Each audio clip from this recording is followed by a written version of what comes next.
گلشن کلمہ پڑھتے ہیں، چڑیا کلمہ پڑھتی ہے، دنیا کی سعید ابن المسیب رضی اللہ تعالیٰ عنہ کا قول ہے کہ 20 برس سے لگاتار میں اس وقت مسجد میں حاضر ہو جاتا ہوں جب مؤذن اذان دیتا ہے۔ سبحان اللہ۔ حضرت سعید ابن مسیب رضی اللہ تعالیٰ عنہ فرماتے کہ 20 سال ہو گئے، مؤذن اذان بعد کو دیتا ہے، میں پہلے مسجد میں حاضر ہو جاتا ہوں۔ سبحان اللہ۔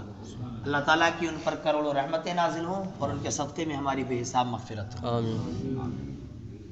جناب محمد بن واسع رضی اللہ تعالیٰ عنہ فرماتے ہیں کہ میں دنیا سے 3 چیزوں کی خواہش رکھتا ہوں، یعنی دنیا میں 3 چیزوں کی خواہش رکھتا ہوں۔ نمبر 1 فرماتے ہیں ایک ایسے بھائی کی خواہش رکھتا ہوں کہ اگر میں ٹیڑھا ہو جاؤں تو وہ مجھے سیدھا کر دے۔ سبحان اللہ۔ اگر میرے اندر کوئی خرابی پیدا ہو جائے تو وہ میرا تزکیہ کر دے، اندر سے صفائی کر دے۔ ایک ایسے بھائی کی تلاش رکھتا ہوں۔ اور فرماتے ہیں دوسری چیز یہ ہے کہ بغیر کسی جھنجھٹ کے اور بغیر کسی لالچ اور حوث کے، جو حوث ہوتی ہے نا کہ یہ بھی میرا ہو جائے وہ بھی میرا ہو جائے، بغیر اس کے مختصر سا رزق اتنا مل جائے کہ میری زندگی چلتی رہے، اور میں اس لیے چاہتا ہوں تاکہ قیامت کے دن مجھ سے حساب نہ لیا جائے۔ بس اتنا رزق مجھے ملتا رہے تاکہ میں جیتا رہوں اور اللہ کی عبادت کرتا رہوں۔ جب اتنا ہی رزق ملے گا، زیادہ نہ ملے گا، کیونکہ جس کے پاس زیادہ پیسے ہوتے ہیں حساب اس کو زیادہ لیا جاتا ہے۔ آپ کے 2 بیٹے ہیں، دونوں کو بازار بھیجو گے، ایک کو 1000 روپے لے کر بھیجے، ایک کو 100 روپے لے کر بھیجے، حساب کس سے زیادہ ہوگا؟ حساب کس سے زیادہ ہوگا؟ 1000 والوں سے زیادہ ہوگا نا۔ اسی لیے حضرت محمد بن واسع رضی اللہ تعالیٰ عنہ فرماتے ہیں کہ میں دوسری چیز کی اس چیز کی خواہش رکھتا ہوں کہ مجھے صرف اتنا سا رزق ملے کہ میری سانسیں چلتی رہے، میں اللہ کی عبادت کرتا ہوں تاکہ قیامت کے دن مجھ سے حساب نہ ہو۔ تیسری چیز کیا ہے؟ فرماتے ہیں اور نماز جماعت کے ساتھ اس کی میں خواہش رکھتا ہوں کہ جس کی غلطیاں میرے لیے معاف کر دی جائیں۔ سبحان اللہ۔ جس کی غلطیاں میرے لیے معاف کر دی جائیں اور جس کی فضیلت مجھے بخش دی جائے، یعنی میں نماز پڑھتا ہوں، اس میں جو بھی غلطیاں ہو جاتی ہیں یہ میری غلطیاں معاف ہو جائیں۔ تو ہمارے بزرگ تو جماعت سے نماز پڑھنے کے باوجود بھی یہ سوچتے تھے کہ اس میں جو غلطیاں ہوئی ہیں تو یہ میری معاف ہو جائیں، اور ہم تو جماعت کے قریب ہی نہیں آنا چاہتے ہیں۔ ایک بات مجھے یاد آ رہی ہے، اتنی بڑی بستی میں، میں صرف اپنی بستی کی بات کر رہا ہوں، اتنی بڑی بستی میں یہ معمول بن جائے کہ ہر گھر سے ایک نمازی ضرور آئے۔ یہ بتاؤ اس مسجد میں اندر کی مسجد میں جگہ باقی رہے گی؟ آپ یہ دیکھیں، آپ کہیں شادی ہوتی ہے، 2 جگہ شادی ہوتی ہے، 3 جگہ شادی ہوتی ہے، گھر میں 2 ہی 3 بندے ہیں، تو آپس میں بٹوارا ہو جائے، تو فلاں جگہ چلا جا، تو فلاں جگہ چلا جا، تو فلاں جگہ چلا جا، میں وہاں چلا جاتا ہوں تاکہ کوئی ناراض نہ ہو جائے۔ یار ہم شادیوں کے لیے بانٹ دیتے ہیں کہ تو وہاں جائے گا، بڑا بیٹا وہاں جائے گا، چھوٹا بیٹا وہاں جائے گا، میں وہاں جاؤں گا، چاروں جگہ ایک ہی تاریخ میں ایک ہی ڈیٹ میں شادی ہے تاکہ کوئی رشتہ دار ناراض نہ ہو جائے۔ تو ہم نے شادیوں کے لیے بانٹ دیا، لیکن ہم کبھی یہ نہیں سوچتے ہیں کہ اگر ہمارے ابا جی گھر پر نہیں ہے تو ہم ہی نماز پڑھنے کے لیے چلے جائیں۔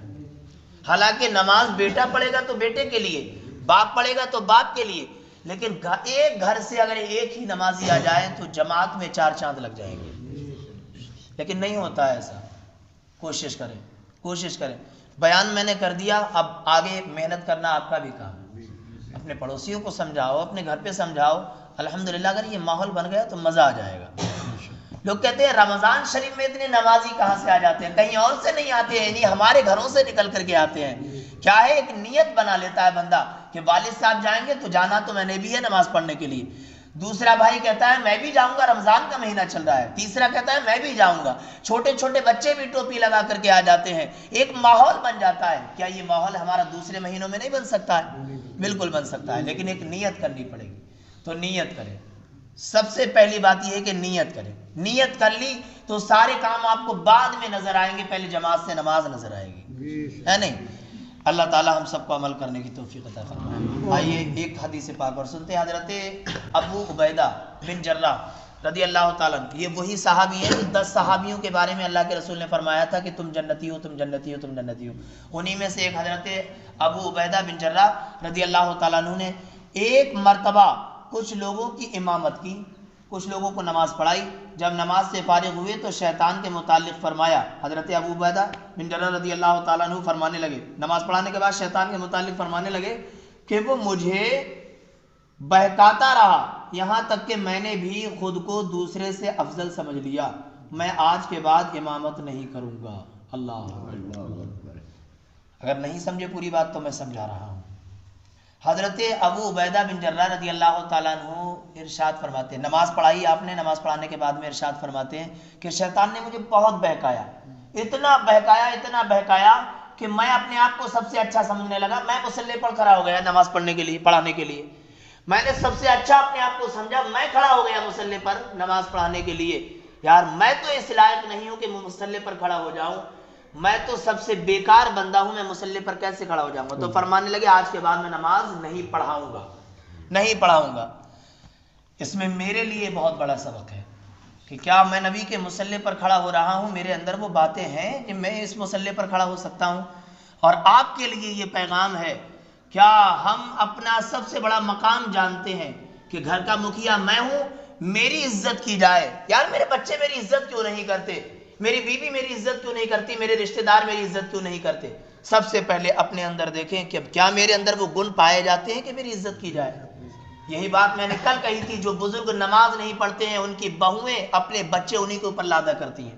لے بوڑھے نماز نہیں پڑھے گا میرے بچے کو کھلا, پیشاب بھی تیرے اوپر کرے گا, لیٹرین بھی تیرے اوپر کرے گا. لیکن جو نماز کی پابندی کرتے ہیں ان بزرگوں کو بچے, چھوٹے بچے دینے سے جو ہے لوگ گھبراتے ہیں کہیں ان کے اوپر پیشاب نہ کر دیں. تو یار اچھے لوگ ہوتے ہیں تو ان کے بارے میں اچھا ہی سوچتے ہیں لوگ, ہے نہیں.